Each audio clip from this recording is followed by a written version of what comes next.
Once upon a time, the human race became extinct. This is after the COVID-19 ravaged the land and killed millions of people on its wake. After this pandemic, another pandemic ensued. The worst kind of swine flu materialized, this time having an animal-to-human transmission. 3 years after that, World War III happened. Nukes were bigger and more powerful than the ones during World War II. Billions of people suffered. 3/4 of the Earth vanished after the Chinese hydropowered nuke turned everything and everyone into nothingness. Now, there are only 1,000 humans left, and one of those is my family. My parents survived the wipeout because they were able to find a safe zone on time. A safe zone is a place protected by the magic of witches and wizards. Inside the cave are all types of supernatural beings.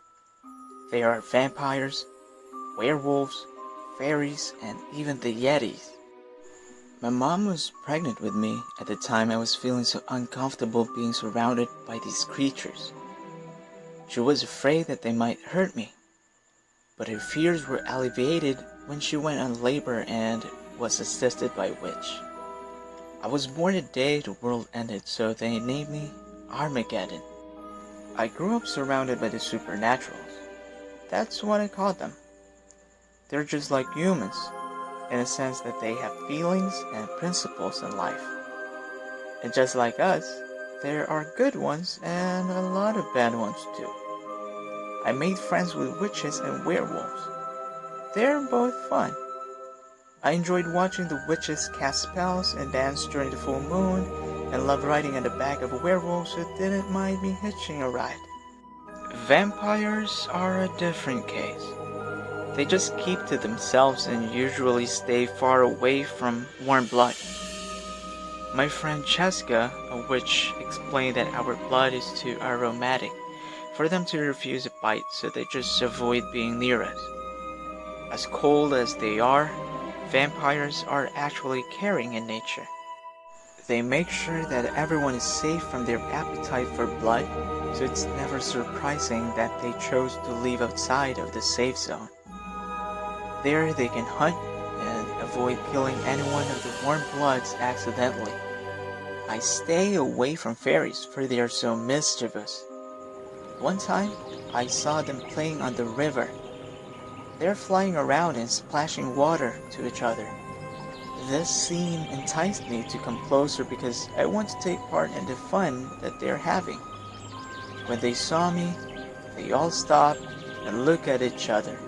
One of them, the pink one with long blonde hair and golden eyes, told me to get closer to them and not be shy. As naive as I was, I did. I closed the distance, and just before I can touch her wee little hands, the other fairies sprinkled me with fairy dust, which made my eyes water and my nose sneeze. They are laughing as they leave me there in my plight. It's a good thing that Cheska saw me and brought me to her mom. They gave me a pungent, bitter potion which helped with the watery eyes and sneezing, but they could do something about the bloating. My face got bloated and turned green. I looked like the Shrek. They said that it will just subside in a few days, and subside it did. After the incident, I never looked at a fairy again. They might be very pretty and alluring, but they're unpredictable, and I don't like it. Unpredictability is something that is constant in the magical world. A witch or a wizard can be born with abilities that are different from their parents. Sometimes they will even surpass what their parents have. As for the wolves, they might be born with a different role than their parents, just like my wolf friend Johan. His father is a beta, but it turned out to be an alpha, and now at the age of 15, he commands his own pack. As for me, at the age of 15, I'm still human. no special role or abilities that I need to practice or enforce. Looking at the supernaturals makes me feel so useless. Sometimes I ask God, why am I still alive if I don't have something to contribute to this world? I don't have magic or unusual strength. This thinking made me beg for one of the vampires to turn me into one of them, but the head vampire, Angus, refused. He said that he doesn't want to break the treaty, and to my dismay, he delivered me back to my parents. This is when I thought that being human is a curse. We are pitiable, useless creatures who only think of ourselves. We bring destruction to the earth for profit and to show our power. These are my lamentations to my parents and friends. Of course, my parents never tolerated this behavior and grounded me. They just never knew that my friends, Cheska and Johan, would help me sneak out at night so that we can stare at the stars during moonless nights. On one of these nights, we sat down in the middle of the field watching the stars. Cheska brought a violin and played a mellow song that makes me want to cry.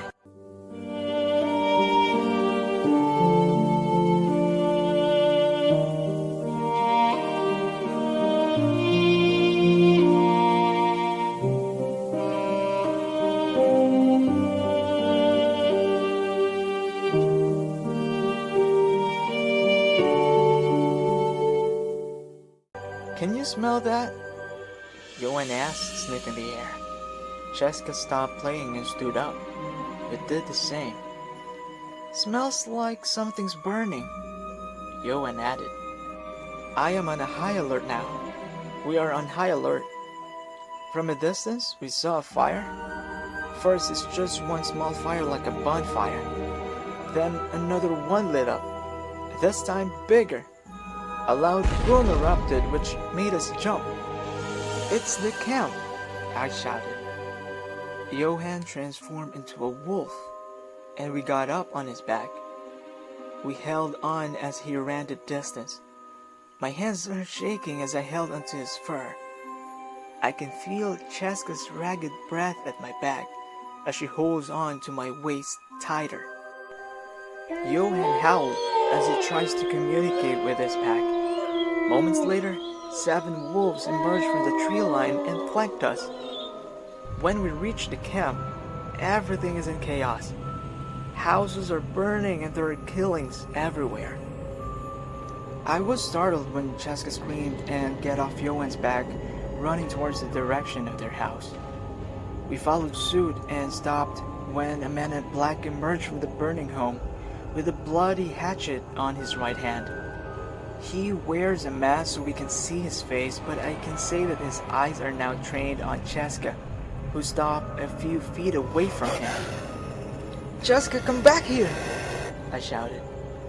The wolves slowly walked towards me. Just come back here, but don't turn your back from him! I shouted again. Before we can even reach her, the man whistled. It seems like everything stopped. Then I heard wolves cry and feel myself being yanked off Johan's back by a strong arm. No! I cried out as I struggled to gain my footing. I fight off the person holding me, but since he's stronger and bigger, all my efforts seem futile. I saw Johan fighting off 4 armed humans, while Cheska's holding the other man off midair.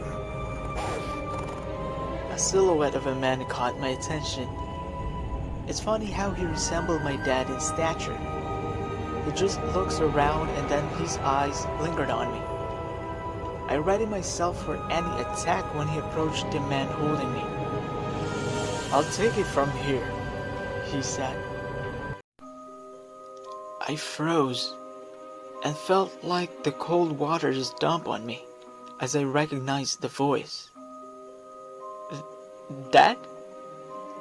I hesitantly asked. He looked at me and removed his mask.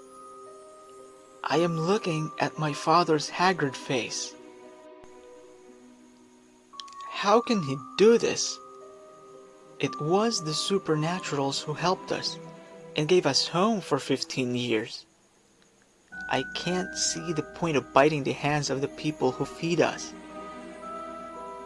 I'm sorry, son, but this should be done. There can't be any other species here in this world. It should only be us, humans. I refuse to believe that it's him who's talking. Where's Mom? For sure she will never have allowed this to happen. I shouted. He just shook his head and replied, "We're all in this together, Armageddon. Me, your mom, and now you. This is the essence of being human. We are superior to any beings." I can feel my mouth shouting obscenities, but can't hear my voice. The chaos is too much for me. I can see friends, neighbors, and supernaturals I know being murdered for nothing. Is this the essence of being a human? If it is, then I don't want to be one. We always just seek our destruction, bringing with us innocent people and other beings. I want this to just be over. I want this to just be a dream. I felt like running on air as I ran towards Cheska and Johan, who's now back to back fighting off the humans. I don't know how he did it, but I broke free from the man's grip, and in hindsight, I can hear my father's voice calling out my name, but I didn't give a heed. I just need to be with my friends. This moment sealed my decision. I'd rather be a supernatural than a human. I just reached the two of them when gunfire rang into the night. Then, one by one, supernaturals went down. I heard myself scream when I saw my friends collapse to the earth bleeding. I cried as I held on to Cheska's hand and Johan's fur, begging for them not to die on me. Then I wished again that this is just a dream, a nightmare that will be gone once I wake up. Tears streaming down my eyes as I cursed the fact that I am just human. No powers to restore what has been damaged. That I'm just a human who made the destruction happen. A soft laugh got my attention. It's a mocking sound amid the chaos. I looked up and saw the fairies flying on the tree line. It's as if they're enjoying the scene. Fairies and their idea of fun, I thought. Then I saw her. The same fairy I saw in the river. Pink with the golden blonde hair, waving her hands on me. I just look in awe as she does her little pirouette. She winked at me and sent a kiss of fairy dust. I sneezed before I lose my focus.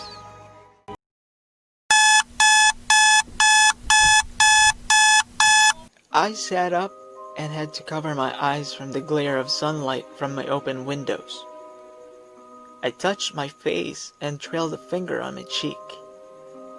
I can still feel the wetness from my tears. I looked at myself and see that I am wearing my pajamas. I sighed in relief as I realized that everything is just a dream, a nightmare. I smiled and got off my bed. It's my habit to always fix it before going down to breakfast, so I fixed the pillows first and I'm on the process of folding my blanket when I saw a ball of fur on it. I reached and held it and thought of how I hold on to Johan's fur just before I lose my focus.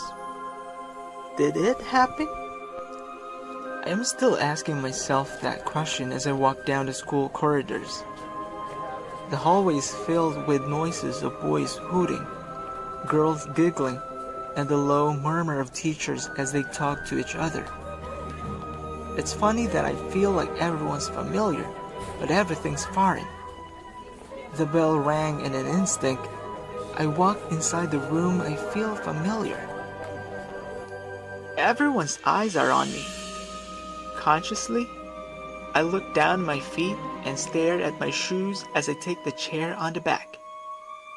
Just as my butt made contact with the chair, a feminine voice uttered, "Nice to see you, not crying Don."